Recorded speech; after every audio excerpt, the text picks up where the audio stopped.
سورہ کوثر. سورہ کوثر کا تعارف. مقام نزول.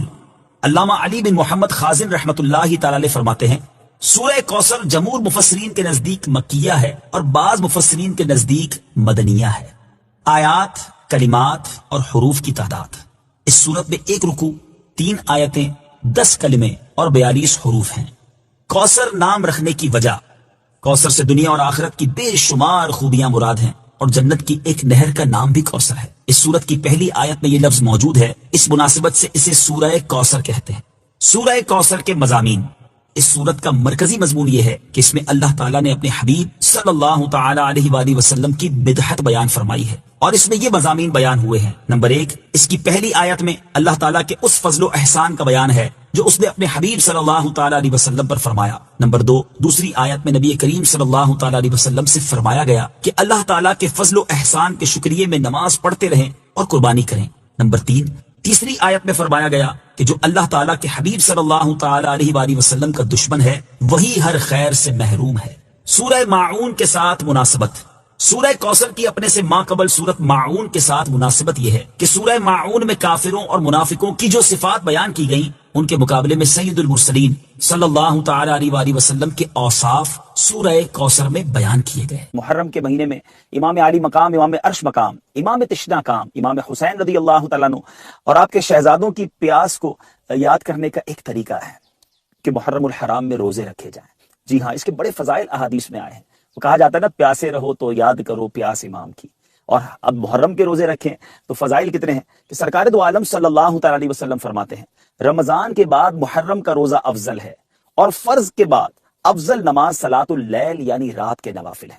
طبیبوں کے طبیب اللہ کے حبیب حبیب لبیب صلی اللہ تعالی علیہ وسلم کا فرمان رحمت نشان ہے محرم کے ہر دن کا روزہ 1 مہینے کے روزوں کے برابر ہے. جی ہاں، 1 روزہ محرم میں رکھیں اور 1 مہینے کے روزوں کا ثواب کمائیں تو پھر کیوں نہ ہم محرم الحرام میں خوب روزے رکھ کر ڈھیر ساری نیکیاں کما لیں. اس کے ساتھ ساتھ محرم الحرام میں عاشورہ کا مبارک دن بھی آنا ہے. عاشورہ کے دن کچھ کام کرنے چاہیے، بہت خوبصورت اس کے فضائل ہیں. آئیے اس میں سے بھی کچھ آپ کو باتیں بتا دیتا ہوں. حضرت سیدنا عبداللہ بن مسعود صحابی رضی اللہ تعالیٰ عنہ کہتے ہیں کہ نور کے پیکر تمام نبیوں کے سرور صلی اللہ تعالی علیہ وسلم نے فرمایا ہے کہ جو شخص عاشورہ کے دن اپنے بال بچوں کے کھانے پینے میں خوب فراخی کرے، کشادگی کرے گا، یعنی زیادہ کھانا تیار کر کے خوب پیٹ بھر کر کھلائے گا، اللہ تعالیٰ سال بھر تک اس کے رزق میں وسعت اور خیر و برکت عطا فرمائے گا. اس حدیث پاک کے تحت مفسر شہیر حکیم الامت حضرت مفتی احمد یار خان فرماتے ہیں محرم کی 9ویں اور 10ویں کو روزہ رکھے، بہت ثواب پائے گا. بال بچوں کے لیے 10ویں محرم کو خوب اچھے اچھے کھانے پکائے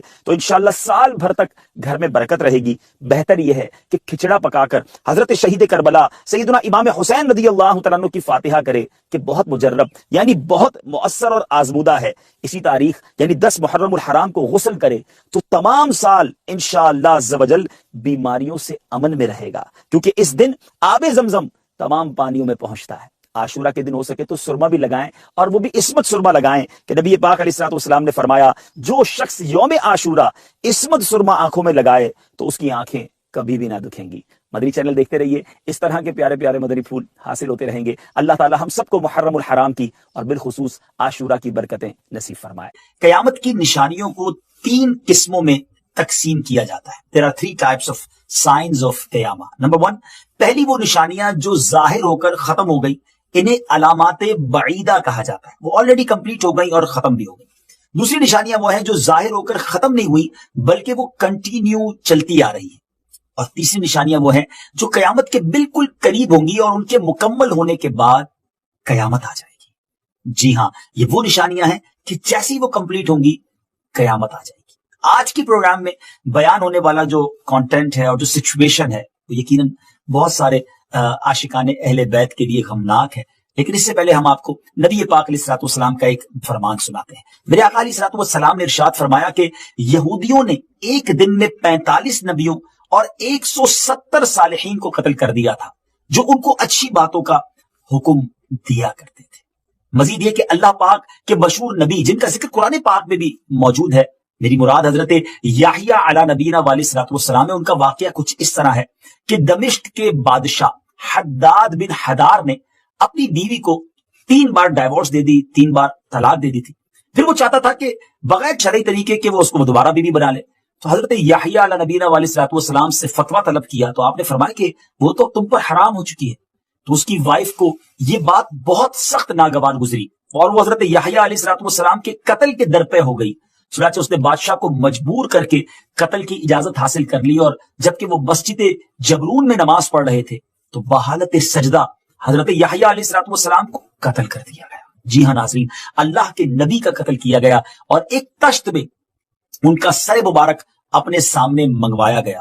مگر اللہ کی شان دیکھیں کہ وہ کٹا ہوا سر بھی گویا یہ پکارتا رہا اور حق بات کا اعلان کرتا رہا کہ بادشاہ کے لیے یہ بیوی حلال نہیں ہے. اور اسی حالت میں اس عورت پر خدا کا یہ عذاب نازل ہو گیا کہ وہ عورت سر مبارک کے ساتھ ہی زمین میں دھس گئی. اس امت سے پہلے بھی ایسے لوگ تھے جو اللہ کے مقرب بلکہ انبیاء کو شہید کرنے سے بھی نہ ڈرے. اس طرح اس امت میں بھی ایسا ہی ایک شخص آیا جس نے نبی کے گھرانے میں سے کئی عظیم ہستیوں کو مرڈر کیا، معاذ اللہ شہید کر دیا گیا. اس کو ہم ڈیٹیل سے بیان کریں گے. تو اسٹارٹ لیتے ہیں. جیسا کہ ہم نے آپ کو بتایا تھا کہ قیامت کی پہلی قسم میں وہ نشانیاں ہیں جو ظاہر ہو کر ختم ہو گئی ہیں. ان میں علماء نے سب سے پہلے نبی پاک علیہ الصلوۃ والسلام کے وصال ظاہری کو شامل کیا ہے، کیونکہ نبی پاک علیہ الصلوۃ والسلام اللہ عز و جل کے آخری نبی اور رسول ہیں. اس کے بعد کوئی نبی کوئی رسول نہیں آئے گا. اس لیے اب یہ ایک طرح سے دنیا اینڈ کی طرف سفر شروع کر چکی ہے. پھر جو پیارے آقا علیہ الصلوۃ والسلام نے اپنی زبان مقدس سے غیب کی خبریں دیتے ہوئے جو قیامت کی نشانیاں بیان فرمائی تھی، ان کی لسٹ تو بہت لمبی ہے، بہت طویل ہے. ان میں سے کئی نشانیوں کو علماء نے پہلی قسم میں داخل کیا. مثلا حضرت امیر المومنین سیدنا عمر رضی اللہ تعالیٰ عنہ کی شہادت، امیر المومنین سیدنا عثمان غنی رضی اللہ تعالیٰ عنہ کی شہادت، اور مسلمانوں کے درمیان ہونے والی جنگیں، خوارج سے جنگ، حضرت امام حسن رضی اللہ تعالیٰ عنہ کا حضرت امیر معاویہ رضی اللہ تعالیٰ عنہ کے لیے خلافت سے دستبردار ہونا، بنو امیہ کی حکومت اور امام حسین رضی اللہ تعالیٰ عنہ کی شہادت، یہ سب نشانیاں پہلی قسم میں شامل کی گئی ہیں. بنو امیہ جو تھے ان میں یزید پلید اور اس کے بعد جن حکمرانوں کے دور میں بڑے بڑے فتنے ظاہر ہوئے، ان کے دور حکومت کو اگر ظلم کی کالی رات کہا جائے تو پھر بھی غلط نہ ہوگا. جیسے ظلم بھری رات کاٹنا یعنی کمپلیٹ کرنا مشکل ہو جاتا ہے، اس طرح ان ظالموں کا دور حکومت اسلام اور مسلمانوں پر بہت مشکل اور فتنوں میں گھرا ہوا تھا. یزید کی حکومت میں ظلم و ستم کی وہ داستانیں رقم ہوئی جو اسلام کے آنے کے بعد مسلمانوں نے پہلی بار دیکھی ہوں گی. یہ ہجرت کا 60th ایئر تھا، 60واں سال تھا، اور رجب کا مہینہ تھا جب بدبخت یزید پلید تخت سلطنت پر بیٹھا. اس مردود نے اپنی حکومت کی مضبوطی اور ترقی اس بات میں سمجھی کہ اہل بیت کرام کے مقدس اور بے گناہ خون سے اپنی ناپاک تلوار کو رنگے. اس بدبخت نے پہلا حملہ سیدنا امام حسن رضی اللہ تعالیٰ عنہ پر کیا، اور آپ کی وائف جس کا نام جعدہ تھا اس کو یزید نے یہ کہہ کر بہکایا اور لالچ دی کہ اگر تو زہر دے کر امام حسن کا کام تمام کر دے گی تو میں تجھ سے نکاح کر لوں گا اور تجھے بہت سا مال دوں گا.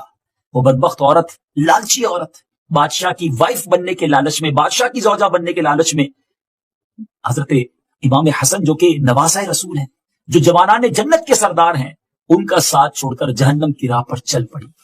کئی بار اس نے آپ رضی اللہ تعالیٰ عنہ کو زہر دیا مگر کچھ اثر نہ ہوا. پھر ایک سخت اور تیز زہر دیا، یہاں تک کہ مصطفیٰ علیہ الصلوۃ والسلام کے لاڈلے نواسے کی پیٹ کی انتڑیاں ٹکڑے ٹکڑے ہو کر نکلنے لگی. یہ بے چین کرنے والی خبر جب حضرت امام حسین رضی اللہ تعالیٰ عنہ نے سنی اور اپنے پیارے بھائی کے پاس حاضر ہوئے، سرہانے بیٹھ کر گزارش کی کہ آپ کو کس نے زہر دیا ہے؟ فرمایا اگر وہ ہے جو میرے خیال میں ہے تو اللہ بڑا بدلہ لینے والا ہے، اور اگر نہیں تو میں بے گناہ سے بدلہ نہیں چاہتا. اللہ اکبر. آپ نے نام نہیں بتایا. امام حسن نے یہ بھی ارشاد فرمایا کہ بھائی، لوگ ہم سے یہ امید رکھتے ہیں کہ روز قیامت ہم ان کی شفاعت فرما کر ان کے کام آئے، اور نہ یہ کہ ان کے ساتھ غضب اور انتقام کی کاروائی کریں. ان حالات میں جب امام حسن اس قدر تکلیف میں تھے، ذرا سوچے، تب بھی آپ لوگوں سے انتقامی کاروائی نہیں کرنا چاہتے تھے، اور نہ ہی اپنے بھائی امام حسین رضی اللہ تعالی عنہ کو اس کی پرمیشن دی. انہی حالات میں آپ نے کچھ یوں وصیت فرمائی کہ حسین دیکھو، کوفہ کے لوگوں سے ڈرتے رہنا، کہیں وہ تمہیں باتوں میں لے کر بلا لیں اور وہ وقت پر تمہیں چھوڑ دیں. بے شک یہ وصیت موتیوں میں تولنے کے قابل اور دل پر لکھے جانے کے لائق تھی، مگر اس ہونی کو کون روک سکتا ہے؟ اور ناظرین یہی تو ہوا کہ امام حسن نے امام حسین عالی مقام کو ارشاد فرمایا، اور جس کے بعد واقعہ کربلا پیش آیا، جس کو یزید کے ظلم و ستم کی آخری حد، لاسٹ لمٹ کہا جا سکتا ہے. امام حسن رضی اللہ تعالیٰ عنہ کو شہید کروا کر اب اس شقی اور بدبخت فاسق و فاجر یعنی یزید پلید کو امام حسین رضی اللہ تعالیٰ عنہ یاد آئے۔ اب اس نے مدینہ منورہ کے صوبے دار ولید کو خط لکھا کہ امام حسین اور عبداللہ ابن عمر اور حضرت عبداللہ ابن زبیر رضی اللہ تعالیٰ عنہ سے بیعت کے لیے کہے اور انہیں مہلت نہ دے، انہیں ٹائم نہ دے۔ صوبے دار نے خط پڑھ کر ایک شخص کو بھیجا کہ امام حسین کو بلواؤ۔ امام حسین رضی اللہ تعالیٰ عنہ نے اس کے میسنجر سے فرمایا کہ چلو آتے ہیں۔ امام حسین اپنے اصحاب کے ساتھ صوبے دار کے پاس تشریف لائے اور بیعت کا حال سن کر فرمایا کہ مجھ جیسے چھپ کر بیعت نہیں کرتے، سب کو جمع کرو، بیعت لو۔ صوبے دار ولید نے کہا کہ ٹھیک ہے، آپ تشریف لے جائیں۔